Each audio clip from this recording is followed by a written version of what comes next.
Democracy, welcome to Nigeria. Democracy, welcome to Nigeria. We are happy, we are happy. Democracy, welcome to Nigeria. Democracy, welcome to Nigeria.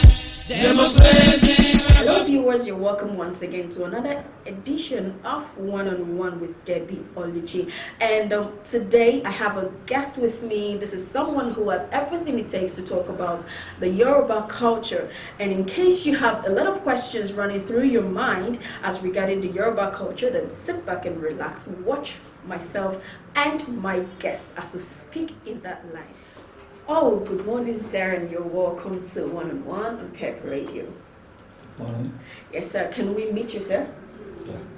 My name is I'm Prince Bowofade Aderemi. I'm a legal practitioner. I'm a son to the late Ooni of Ile-Ife, Oba Adesoji Aderemi. It's a privilege, I'm sitting with the royalty. It's not easy. I'm so privileged to be with you today, sir. Okay, we want to quickly talk about Baba. He's someone who has laid a good example for the Yoruba land. It's not easy for someone to be an Ooni of Ile-Ife. That's a huge responsibility on its own. But according to history, it was observed that he also doubled as the governor of the Western region between the year 1960 and 1962. So how was he able to do this? How was he able to handle those two offices together? For a start, my father had been in public life, apart from being Ooni of Ile-Ife, from 1930. He ascended the throne of his forefathers in 1930. He has been in public life since 1946, when he was appointed as a member of the Legislative Council of Nigeria. And all along, he held one post or the other until he died in 1980. So, managing the two offices together was not difficult for him. It wasn't difficult for him. When he was governor, we were together with him in the government house. And of course, he had able lieutenants in Ife. When I say lieutenants, the time of old, people who are very knowledgeable, who had wisdom, his chiefs, I will mention a few of them. We had Chief Awoyera, who was the Lower of Ife. We had Chief Aluwoja, that was Yoruba Lufe. We had Chief Adekemi, that was the Jar of Ife. I mean, a lot of them, so many. And then people like Chief Fabuni, they were holding fort. Whenever it's not in Ife, they were capable. They were able and capable. They had everything that it takes to manage the town in his absence. But he does not stay in Ibadan all through. From Monday to Friday is in Ibadan. Friday he goes to Ife. So for the weekend, whatever he has to do in Ife, he will do. And everything was being done perfectly. Remember I said that he had always been in public office since 1946, holding one post or the other, even as at that time. He was a minister in the Executive Council of Governor McPherson. So he was a minister, so managing the two offices was not strange to him. So he was able to do it well. As a son of the late Ooni Aderemi, what exactly can you say about him? Because I know you will have a whole lot of information in your hands about him. So what exactly, because a lot of people, when he was being celebrated, he was celebrated some weeks back, a lot of people celebrated him. So for you to celebrate someone like that, that means he has left a landmark. He has done something spectacular in his community. So what exactly can you say about him? As a father, he was so close to his family, in spite of the fact that he was in public life.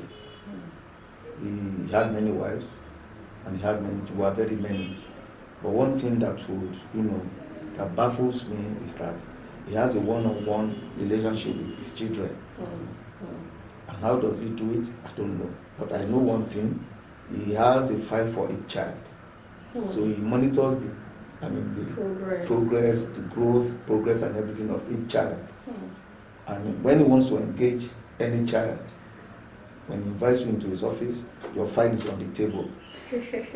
So that, there is nothing you can hide from him. Interaction and everything with him. So he was a very wise person too. And he left so many landmarks. I cannot start reading everything out. These are things that in the public. Very obvious. Yes. He was governor. He was a member of the Legislative House. He was chairman. He was a president of the House of Chiefs before he became governor. He was a minister in the central government. He was a member of the Legislative House. That was the Parliament then. The National Assembly as at that time, 1946 to 1951. He was in the Legislative Council. He was the chairman of Nigerian Produce Marketing Company. So many things. He was able to left a lot of landmark.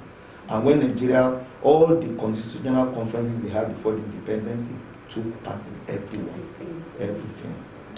In 1953, when Chief Enaro moved the motion for independence, and being a minister, he was not supposed to be on the side of the motion. But as somebody who does not believe in keeping quiet in many ways, he wants to make a contribution. When he was told that because he's a minister, he cannot contribute to the motion, he resigned his appointment as minister. Resigned his appointment as minister so that he can take part in the debate for the independence. Okay, let's delve a little bit into the history of Ile-Ife. Yes. The Olubo of Igbo land said something in an interview that he is the father of Yoruba land and he is the true Ooni of Ile-Ife. What exactly can you say about this? He does not know history. I'm sorry to say it.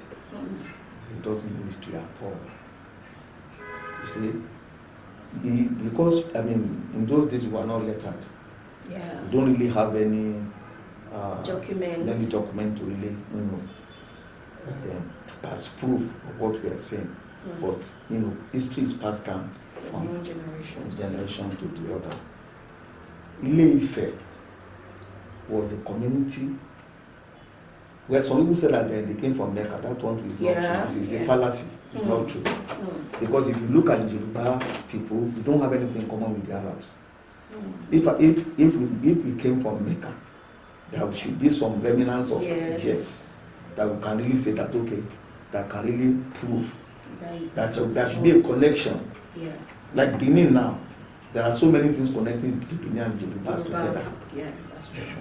So if they say that we came from Mecca, what is connected? What similarity can you find in Yoruba culture and the Arab culture? Nothing. So that one is a fallacy. That is a Reverend Johnson's story. I don't know where he got the story from. Okay. But let me go to Ife now. All right. You see, Ife was a community of there were 13 communities making up Ife in those days, in the olden times. I'm talking from what my father told me. Okay. Because my father, if you are close to him, if you ask questions, he will answer you and he will tell you a lot. If you manage to get to him and you ask questions, he will tell you a lot. There were 13 communities, original communities in Ife. Ugbo was one of them. We call them Igbo in Ife. That's what, up to now, that's what we call them. Okay. Yes, in Ife. There were 13. His own community was one of the 13 communities.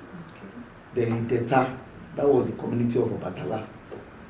Ijube was the community of Obale Ijube. There are so many communities. Iraye was the community of Obalaye. They all have quarter heads, community heads. Okay. He was the head of his own forefathers were the head of the Igbo something. Odudua was the head of the Okeola community. But Odudua, I don't know where he got his own technology, was cerebral person, very cerebral, very intelligent. While the others were still living in the, using, picking fruits and hunting. Oduduwa was already domesticating animals. While they were wearing skin of animals, he was already wearing clothes. He was already living. So he was more intelligent than them. I know the tendency in human beings, when you are living in a community and you discover that you are smarter than the others, the tendency is to want to capture them. Yeah. So Oduduwa descended from Okeola. Okeola is on the way to Ilesha, to the center of the city. And then he conquered all of them. He imposed himself on the others. He subdued them. Some of them, they accept his leadership. People like Ugbo, his own community did not accept Oduduwa as a leader. So they migrated from Ife to where they are now. So when he's saying that he doesn't know what he's talking about. I'm sorry to say that. He doesn't know what he's talking about. So Oduduwa, with a superior technology, Oduduwa was already cultivating while they were picking fruits. He was cultivating, he was planting, he was domesticating animals.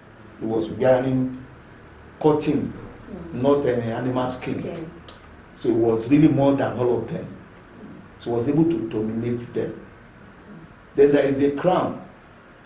As at that time, what they normally do, the eldest amongst all the communities, the eldest among the leaders of communities will be the ruler of all of them.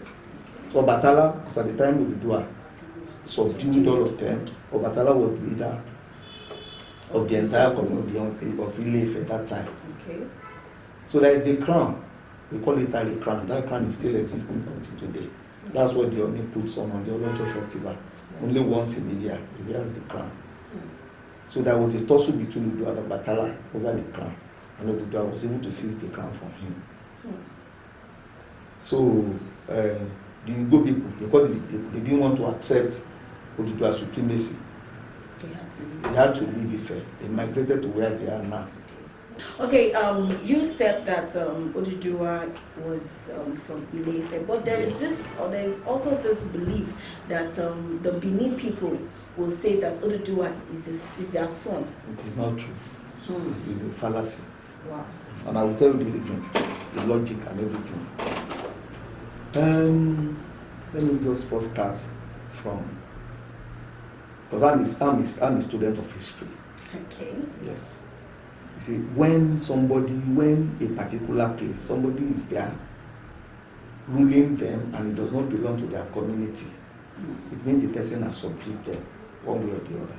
So I'm believing that there must have been a time when the Yoruba people subdued the people of Benin. Okay. Yes, to be able to impose their own rulership on Benin. Now the word Omonoba, the word Omo is Yoruba. It's not Edo. Yes, yes. Then the word Oba is not Edo, it's Yoruba. They don't refer to their king as Oba. They call him Omonoba. Oromia is their Oba. You mean in the Benin Kingdom? In the Benin Kingdom. Wow. The Oromia's son, Eweka, is the Omonoba. So that's why you see, when Oromia left the place, he left his own son. So they were now referring to the son as Omonoba. That's the son of the king. Yes. Wow.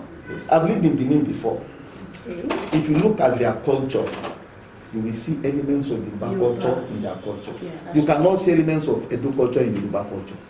And that sends a message. It sends a message, but they will keep on, reading out their fallacy. That does not have any logic. You will see elements of our own culture in their culture. They worship Oshundia, they worship Ogun, they worship Yemoja. All these things are Yoruba gods. Sure. No, they don't worship any Yoruba and any Edo deity, any Edo deity in Yoruba land. So it means that there was a time when the Yorubas dominated them. They may not want to accept it. That's number 2. Number 3, because I lived in Benin before and I was very close to the Benin Palace. Okay. Yes, I was very close to the Benin Palace. I don't want to mention name. Okay. An eminent Benin prince an eminent Benin prince, he's late now, Okay. told me that up to the time of Owerawen, the language in the palace of Benin was Yoruba. Wow. They don't speak Edo language within the palace of Benin. And if you look at the children of Obas of Benin, all of them, they are one Yoruba name or the other. All of them, I can say it to them. If they are here, I will tell them. All of them bear one Yoruba name or the other. That's another one. When the Oba of Benin dies, it is the Ooni of Ile-Ife that must first be informed before they inform anybody. The present Oba of Benin is somebody very known to me, very, very well known to me. When his grandfather died,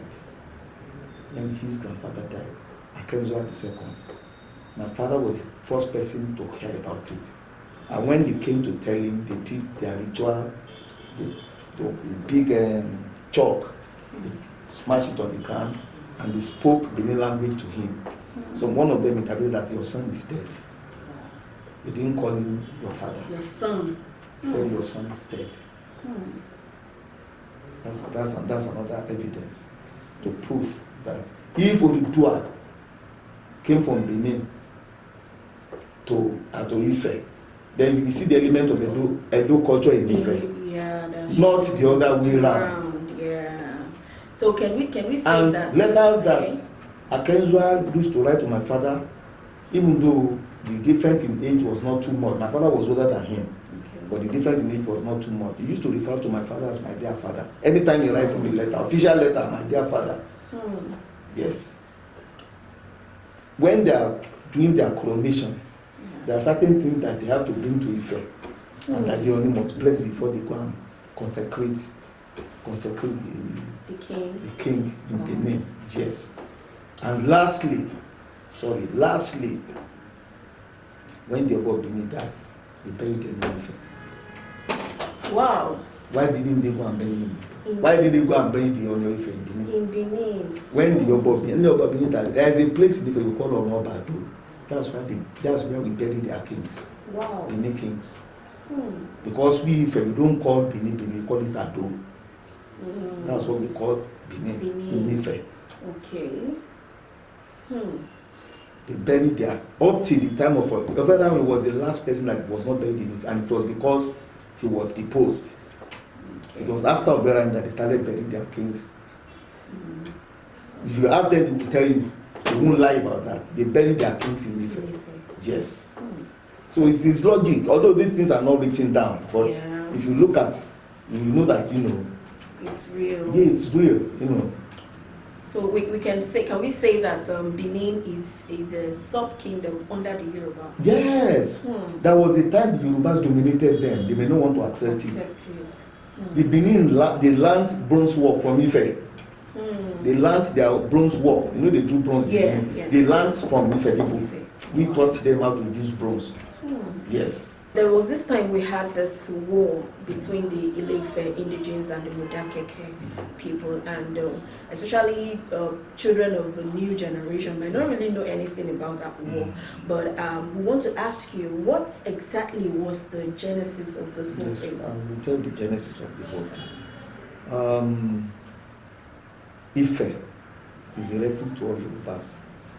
In fact, my father told me that in the olden times, when you are being pursued, the moment you enter Ife territory, the person pursuing you must go back and allow you to go.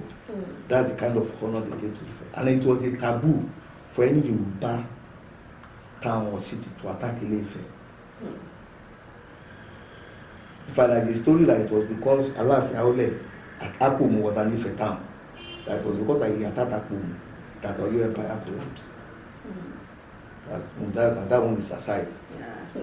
So, when Oyo broke up, when the Oyo Empire, after Alaafin Aole's debacle and everything, Oyo Empire broke up. There were many reasons why Oyo Empire collapsed. If I decide to, if I want to go into the reasons, we might not leave this place today. Because this is true.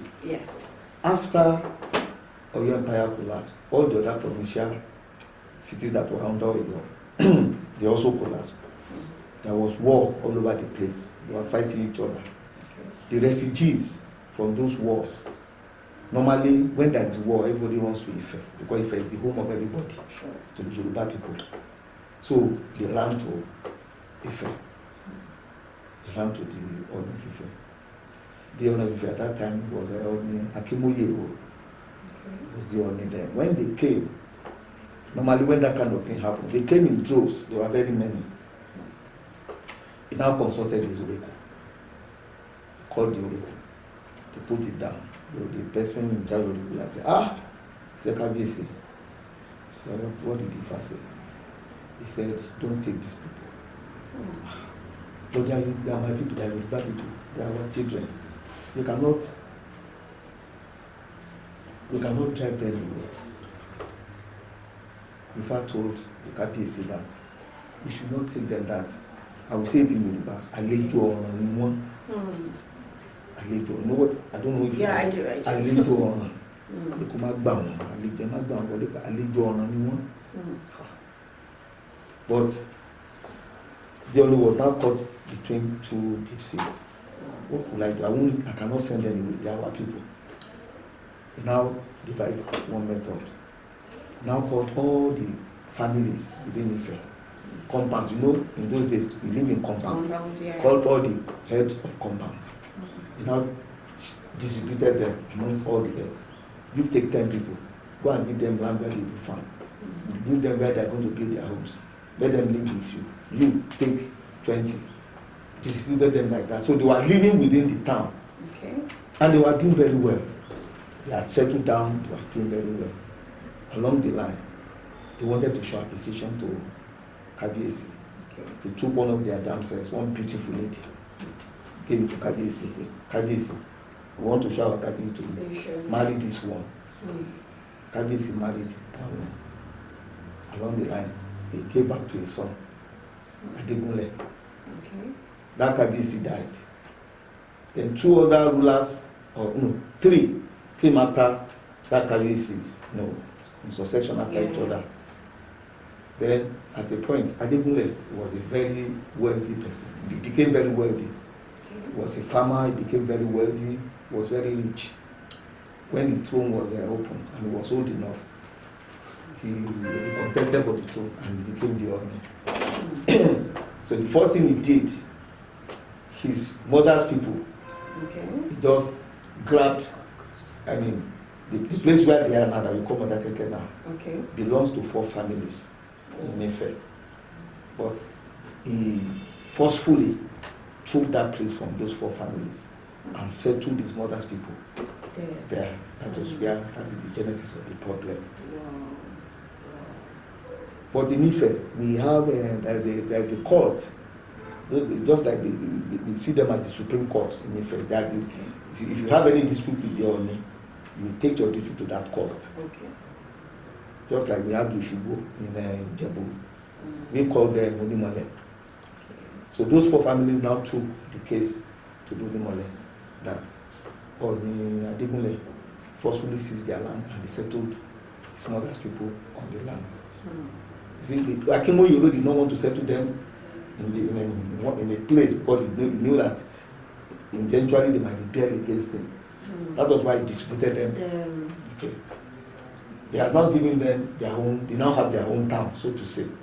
But he forcefully took land from 4 families to settle them there. So they now took the case to the Onimole. When they sent message to the Ooni to come and defend the allegation they made against him, he refused to come. The first time he refused, second time he refused. The third time, they gave judgment behind him. He has to commit suicide. One big bathroom, one shiba.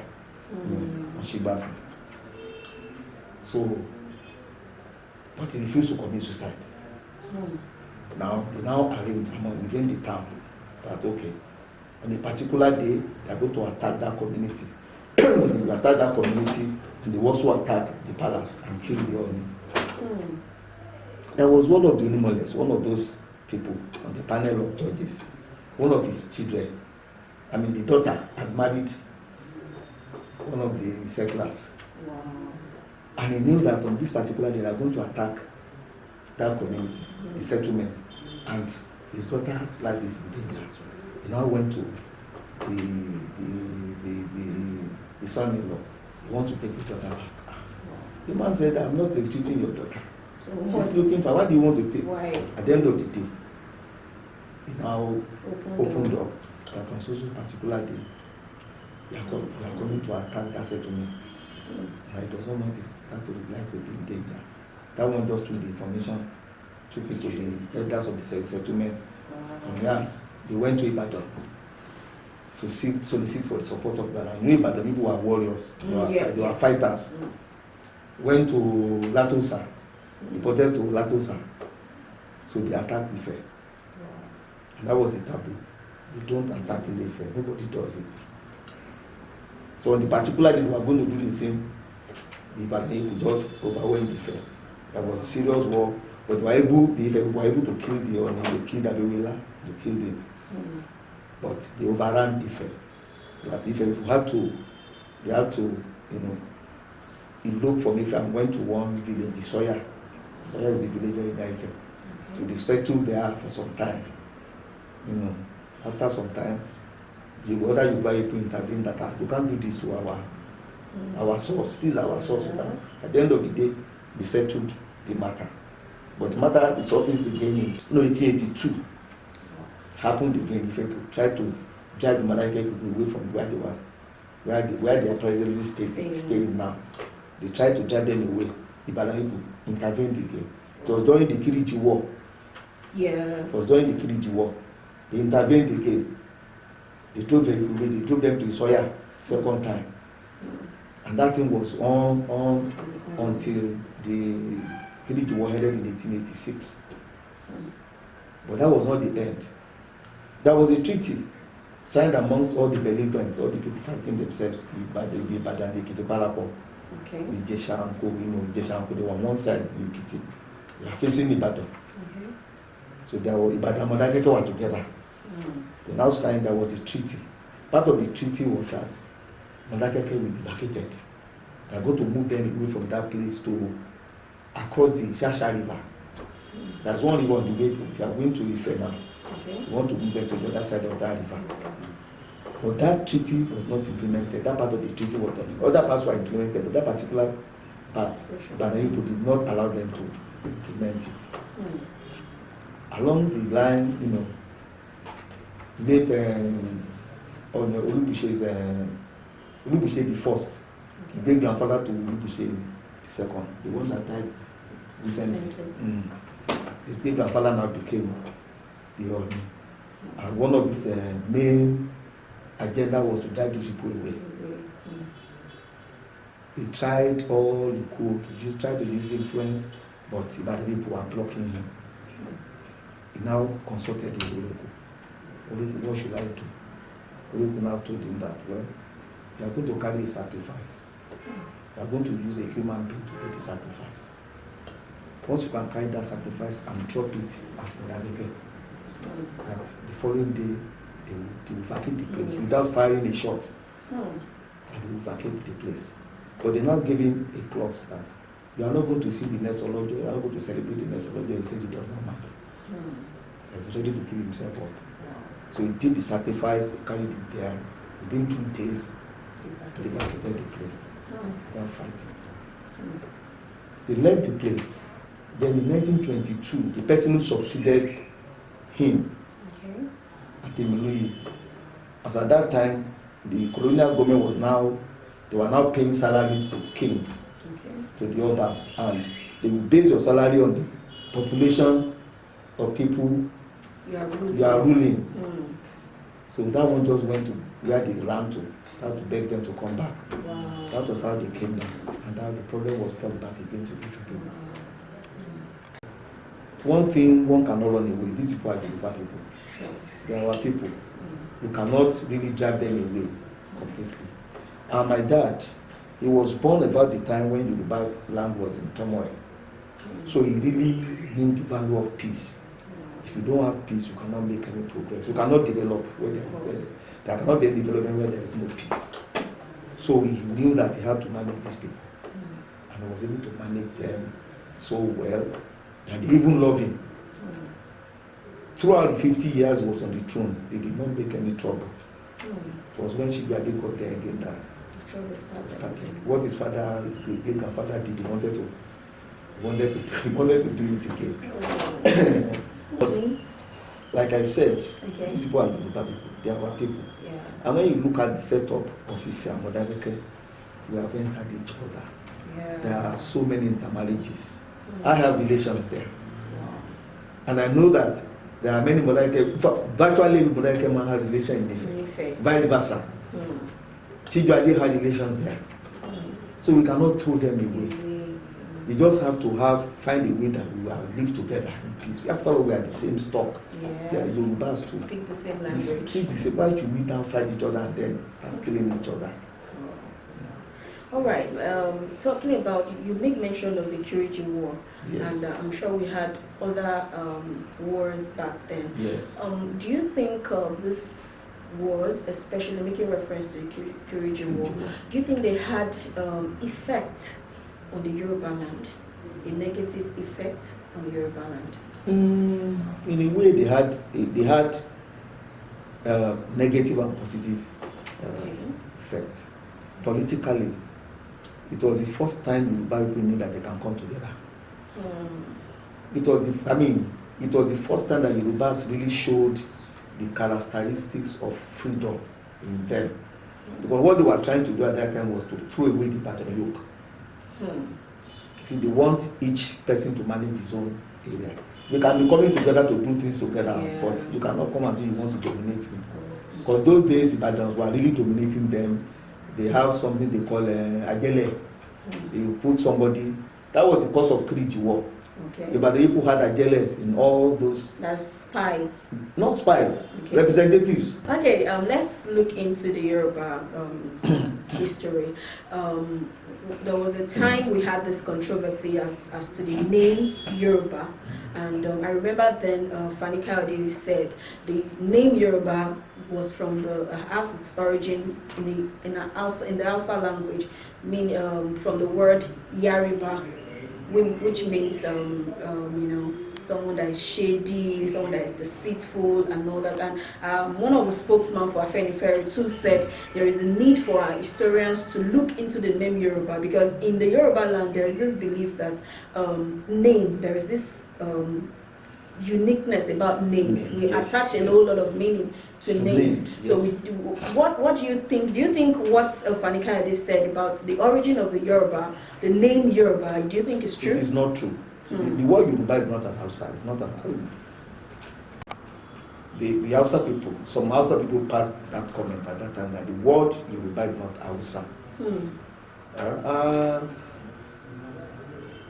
In the olden times, there was no word, there was no collective word for people we now call Yorubas. Because the Ife man will say I'm an Ife. Yes, the Ijesha man will say I'm Ijesha. The Ibadan man will say I'm Ibadan. Ijebu will say I'm Ijebu. Egba, we had stocks, different stocks, making up the present Yoruba people. It was the Oyo people that were referred to as Yoruba. And from history, Oyo had a lot of connection with the Bariba people, Bogu. So the word Yoruba came from the Bariba. That was what the Bariba people were calling the Oyo people. Unless we know what it means in the Bariba, I don't think there's anything wrong with that. It was the Oyo people, the Oyo stock, that were being referred to as Yoruba by the Bogu. And you know the Bogu too, because they are so close to the people in the north. It's possible the northerners adopted that word from them, from the Bariba people, the Bogu people. All right. All right, let's quickly go into the issue of secession. A lot of people have been saying that for Nigeria to move forward, we should break up, and the western region should be on its own, the eastern, they should go on their own, the Igbo people and all that. From your own opinion, do you think breaking out, the secession, do you think it's a solution to the problem in I want Nigeria? us to start from now. I want us to start from the constitution we now operate. When we were growing up, Nigeria was operating. You see, this country, the people negotiated the togetherness of Nigeria. You see, the kind of constitution they expect us to operate is a true federal constitution. From 1922, we've been having different conferences. From 1922 to 1951, it was in 1951 that the colonialists knew that the only constitution that can work in Nigeria is a federal constitution, and they instituted the McPherson Constitution, which was being operated very. Awolowo became a premier under the McPherson Constitution, and each region was developing at its own rate. The Western region at its own rate, the East at its own rate, the North, and there was no problem. Everything was going on fine. Now, that constitution evolved into the Independence Constitution, 1960 Constitution. It was still very good. It was after the Independence Constitution that the 1963 Constitution, which is not truly federal, the 1960 Constitution was still okay. Because if you look at the items under the exclusive list, there were more items under the concurrent list than the exclusive list. The exclusive list is the list that that controls that the federal government controls. The concurrent, both federal and the regional government, they control the concurrent list. If Nigeria was operating the kind of constitution we are operating now, a very defective and useless constitution we are operating now. If they were operating during the time of Awolowo would not have been able to do free education. Because at that time, during Awolowo's time, 50% of the revenue coming from the region goes to the region. 20% goes to a common pool. Every region now brings 20% of the revenue. They have a common pool. Then 30% go to the federal government. So it was easy for the regions to develop. But now, everything virtually goes to the federal government. As we are talking now, the federal government takes 54%. Even the state government, each of the state government does not have up to 1%. Wow. Because the state government, I think they take about 36%, thereabouts. Then the oil producing states take 13%. The remaining they give to local governments. How can the country develop? And we have been shouting, let us restructure, let us change the system. But our brothers in the north, they are very adamant that they are not going to change it. What our founding fathers negotiated is not what we are operating presently. You see, there is a lot of gain you can get from our diversity. It would have been good if Nigeria can continue as it is, but not with the defective, useless constitution we are now operating. So left to me, if the other part of the country can, agree to the structure in Nigeria, there's nothing wrong. Let's go back to the regions. Let's go back to parliamentary system of government. Nigeria does not need a bicameral legislature. They are just wasting our money. We don't need the Senate. As big as India is, India has only one legislature. India is about how many times of Nigeria? About 5 times Nigeria, and they have only one legislature. They don't have any Senate. We don't need any Senate. But here we have the Senate. We have we are spending too much money on governance. When money should be spent on the people, we are spending too much money on governance. So when it comes to the issue of secession or whatever, if Nigeria has to continue with this effective constitution, I'm in support of this country taking up. Honestly, if our people, our brothers in the north, cannot agree that we should structure this country, we should operate through federalism in Nigeria. Each person, each state should take care of its resources. Let each state manage its resources. The federal government should manage defense, custom and excise,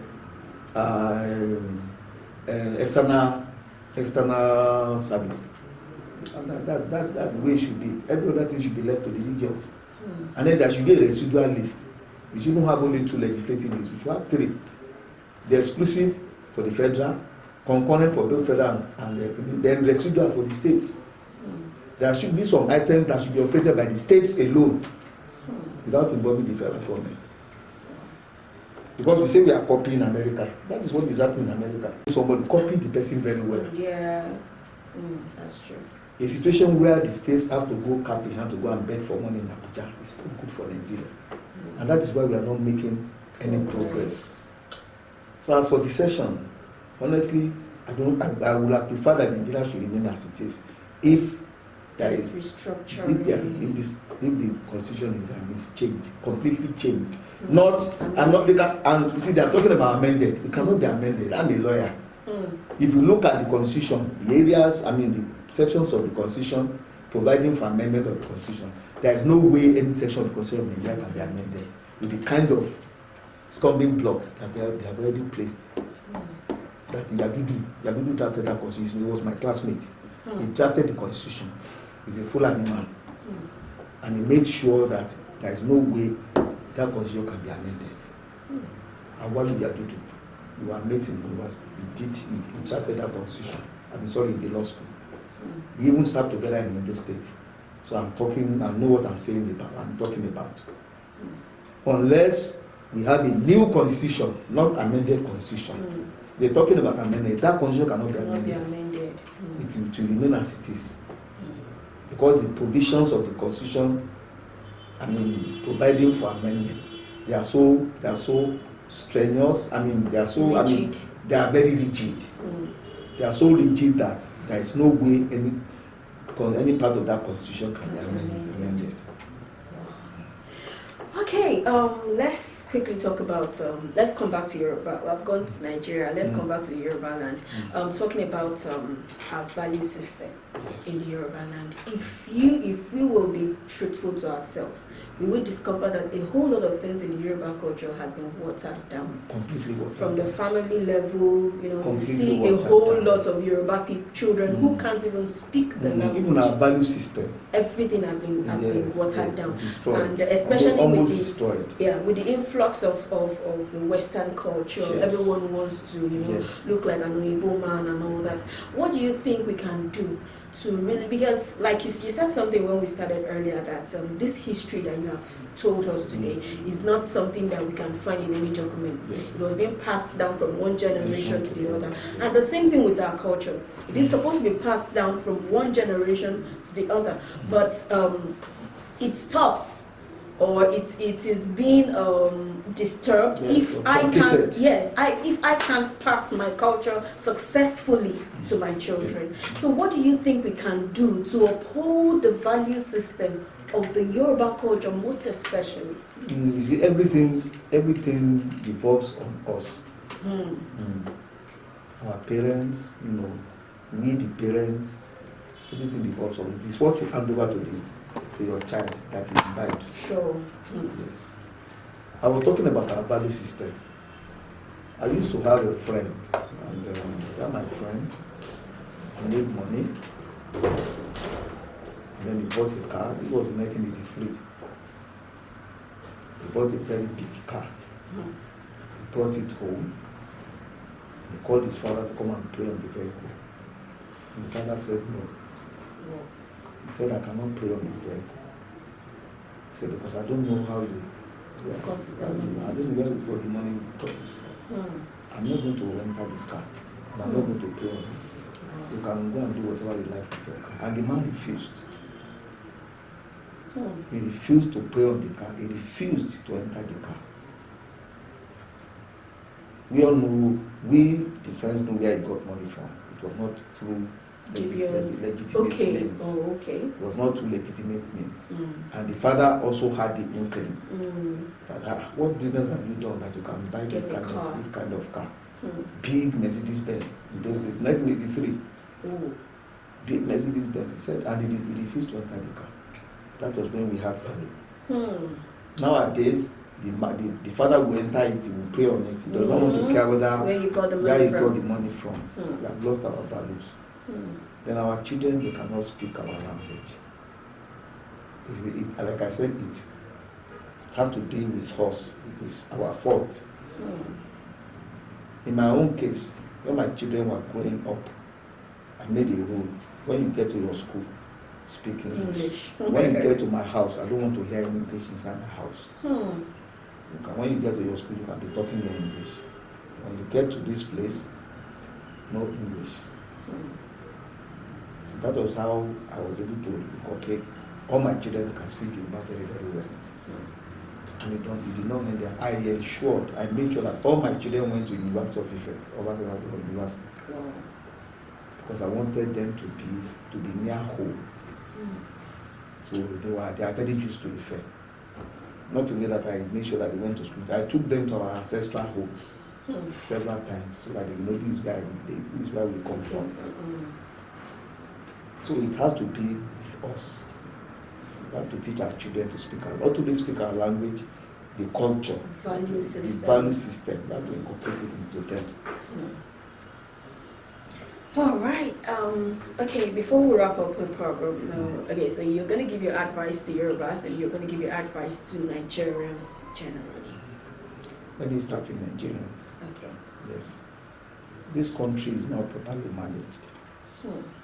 And then when you see a bad leadership, you have to look at the followership too. Is the followership good?